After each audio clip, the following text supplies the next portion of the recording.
Hello and welcome back to FatbossTV. Today we're having a look at the Xhul'horac encounter from the Hellfire Citadel on the 6.2 PTR. Yes, and this boss is probably one of the most difficult bosses that we have actually tested on the PTR, like over Archimonde and Manaroth. Yeah, and definitely. Yeah, he's probably one of the bosses, he's like one of the end of wing bosses, and he's pretty goddamn cool. On paper, he looks very, very simple, but once the mechanics start overlapping, it just gets so chaotic. Like, the whole idea of the encounter is that he spawns fire and he spawns shadow, and if fire and shadow ever meet at any point, they explode and deal a shit ton of damage to anyone nearby, and it's pretty goddamn cool. Yeah, but yeah, the whole fight is sort of just managing those aspects. If you can manage those aspects, as well as various other abilities, you pretty much will get the kill. Yeah.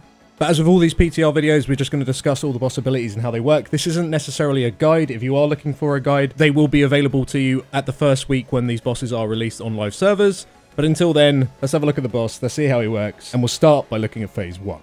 Now in Phase 1, the boss only has two abilities, and the first of which we'll talk about is the one that your tanks need to deal with, which is something called Fell Strike. This just deals a very large amount of fire damage to the tank, and that's it. It doesn't sound too bad, but it works in conjunction with a debuff later, so it doesn't sound bad at the moment, but trust me, it's pretty awful. He'll also do something called Fell Surge. This will apply some debuffs to random members of the raid that deals small ticking damage for around 5 seconds. When the debuff expires, a small patch of fire will spawn under your location, and standing in this ball, of course, will do a nasty ticking dot, and of course the fire starts spreading oh so slowly. Now when this debuff does expire, you also get a new debuff called Fell Touched, but we'll talk about how this works in a little while. Now in this phase, he'll also spawn adds. The first ad, the Wild Pyromaniacs, they will actually spawn throughout the entire fight, and they're just little fell imps. All they'll do is an ability called Fell Orb, which is just a projectile that is fired in a random direction. It can actually be blocked by players, and if they do block it, they'll just receive a hard ticking dot that lasts around 15 seconds or so. But if it isn't blocked, it will just travel so far and then land on the ground. And when it does land, it will just create the exact same puddle that comes from the Fell Surge debuffs, which is kind of bad. So ultimately, with these imps, you do want to try and block it, but you can stun them, you can interrupt their cast, you can use mass grips on them, and they don't really have too much health. So the idea is that when they do spawn, you just blow them up as soon as you possibly can. Now the other ad that will spawn in this phase, and will only ever spawn once in the entire fight, is the Vanguard. Now this guy, if you do any damage to him, it'll also do damage to the boss, so they have like some kind of shared health pool going on, which is pretty nice. And this guy is a really big deal for your tanks because of an ability that they've got called Fell Blaze Flurry. Now all this will do is just again does a large amount of fire damage, but it'll also apply a dot that increases the amount of damage you take from fire spells by 50% for 7 seconds, and of course this does stack. Now they do this ability so frequently that you can't really drop the stack unless you taunt, but the thing is you don't really want to have this debuff active on you, as well as the main boss hitting you because of his Fell Strike ability, because you'll just get one shot pretty much. So the idea is that you have one tank tanking the boss and one tank with the Vanguard, and you try and kill the Vanguard before the stacks on the tank just get far too high and out of hand. And for your raid to worry about with this Vanguard is something called Chains of Fell. All this will do is just tether players together with chains, and while you're affected by these chains, you'll just take increasing ticking damage. But you can break these chains simply just by running away from other players with the chains. As soon as it's broken, no one takes any more damage, and that is that.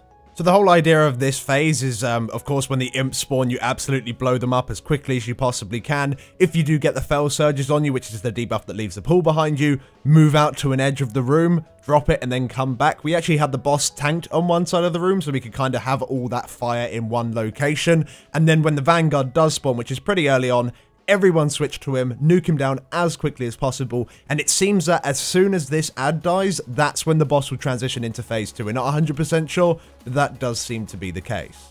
Now when Phase 2 hits, this is when the boss will then go into like his shadowy void form, and all of his abilities change, but they're still very similar. Instead of doing his Fell Strike, he'll now do a Void Strike, which just deals a large amount of shadow damage to the tank instead of fire. His Fell Surge now becomes a Void Surge. Only difference with this debuff really, instead of it being applied to multiple people, it's only applied to one person. And when it expires, it will still spawn the exact same pool, except it's now a Void pool. You'll still get the nasty dot if you stand in the circle, and instead of getting your Fell Touched, you'll get a Void Touch debuff. But again, we're going to elaborate on this debuff in just a moment. Now, the boss does spawn ads in this phase, very similar to Phase 1, and the boss ad that you'll be dealing with, similar to the Vanguard, is something called Omnus. He will cast something called Withering Gaze. What he'll do is just do a long channel on your tank, dealing shadow damage over the duration of this channel, and it also does apply a stacking damage taken increase, so once again, this is kind of similar to how you dealt with the Vanguard. Just make it so one tank is tanking Omnus, the other tank is tanking the actual boss, and you should be absolutely fine. Now, the actual interesting mechanic Omnus does is something called Black Hole. This will do constant ticking damage to everyone in the raid and drag players towards it. Now, this black hole lasts forever, however, you can remove it by standing in the very center. Now, doing so will make that player take a huge amount of shadow damage, but the damage is split between all players within 9 yards, so I guess the whole idea is that you send a couple of people in to soak the black hole so people aren't getting dragged all over the places and, you know, generally not doing anything. Another thing that you can do with this black hole is cheese it if you want to. You could just literally run in there with deterrence or ice block or immunity bubbles or anything. However, on mythic mode, it didn't seem to work. So whether or not they actually want you to do that, we don't know, because the mythic was tested afterwards. So we don't know if you can actually soak the black hole by yourself. But either way, if you don't, just send a couple of your friends in, you'll be absolutely fine. Apart from that, that's all Omnus will do. So you'll have him up. You'll still have the Wild Pyromaniacs up as well. You'll also have a new ad called Void Fiends. Now, these Void Fiends don't do anything at all apart from an ability called Void Step. What they'll do is they'll target their nearest player and will teleport towards them after a short cast. Now, once they land on that player's location, that player will take quite a large amount of damage and will also spawn one of the void puddles, one of these voidy, shadowy circles. However, if the player moves, and you can see where it's going to hit you, there's just a targeting circle. If you move from that circle, you won't take any damage and the void puddle won't be spawned. Now, for these Void Fiends, there's, like, I suppose, loads of different ways of dealing with them. I mean, ultimately, you can just kind of ignore them and just make sure you don't stand in the circles and just kill them off slowly. We had, like, this one idea of having, like, one player just kite them around the room the entire fight. Yeah, I tried it out. It was pretty fun while you did it, but I don't know if it's, like, it's just hard to deposit them to that player. Yeah. Because if you're trying to kite it out the group, it could then just jump to a random person if you're not the closest one. So you probably could do that strat if you were organized enough, but, it seemed like the furthest we got in this fight was just by saying, don't be shit and stand and stuff. And that's actually as far as we got. So maybe you could just play it out just by doing whatever you want, or you might want to nuke them down really fast, or then maybe put it on a hunter. It's kind of up to you, but the main thing is, don't spawn shadow pools, because it's a right pain in the ass. So early on in the video, we talked about the Fell Touched and the Void Touch debuffs, and we're going to sort of go over them now, exactly how they work. So these debuffs last for 10 seconds, and how these debuffs work is that if you take any damage from the opposite damage type, this will cause your debuff to explode. So if you're Fell Touched and you take shadow damage, you explode. If you're Void Touched and you take fire damage, you explode. This explosion does massive damage to yourself as well as any other players within 20 yards, which is probably going to be the majority of your raid the majority of the time. And when you do take this explosion, you'll also get another debuff that increases the amount of damage you take from more explosions by 100% for 2 minutes. So the idea is you never want to explode. So if you've got the Void Touched or you've got the Fell Touch debuffs, you need to make sure that you're really careful and that you don't take any damage from the opposite damage type for those 10 seconds. Now, this can be quite difficult, especially with imps. Because, like, you can't see their orbs because there's so much other shit going on. They are there, but good luck trying to avoid it. So that's why it's super important that you are controlling these ads. Every other bit of damage in this fight is very easy to see, but it's the ads that are causing the problems with both the imps and the Void Fiends. They're the main reason that people are going to explode, so make sure you do deal with them properly. Now, there is one other way that you can see an explosion in this fight, apart from having these two debuffs. If a Fell Pool and a Void Pool touch, they'll actually explode and destroy each other, as well as dealing damage to anyone within 20 yards as well. It's the exact same explosion. So this is the main reason why at the start of the fight we make sure all of the fire pools are on the left, and then we try and make it so the shadow ones are on the right. But then obviously having to deal with these imps, and there's sort of like random shadow pools here and there if you've like fucked up taking damage from like the Void Fiends or anything. Going back to sort of Alex's point, this is where it just becomes super messy. But do keep in mind that, of course, you can use these Fell Pools and Void Pools to help you clear some space in the room, so you might want to do, like, deposit fire in different places just to help you out, because you might end up running out of room eventually. Now, it seems that after Omnus has died, the big black hole fella, it seems that the boss does transition into Phase 3 at that point. Once again, not 100% sure.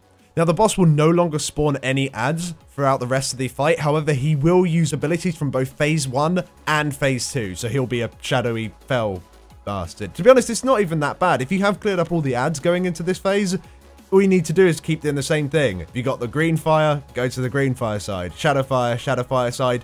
And tanks, just be aware that you're just going to be taking quite a lot of damage because he's going to be doing both of his different types of strikes, both the shadow and the fell one. That's pretty much it. As long as you clear up the ads going into phase 3, I think you should be fine. Now, it is listed in the Dungeon Journal that there is a Phase 4. We don't really think it is a Phase 4. We think it's probably more an enraged type a thing going on, because what will happen is that the boss will just start doing damage to the entire raid every 10 seconds, and it just looks like it's a large burst of damage.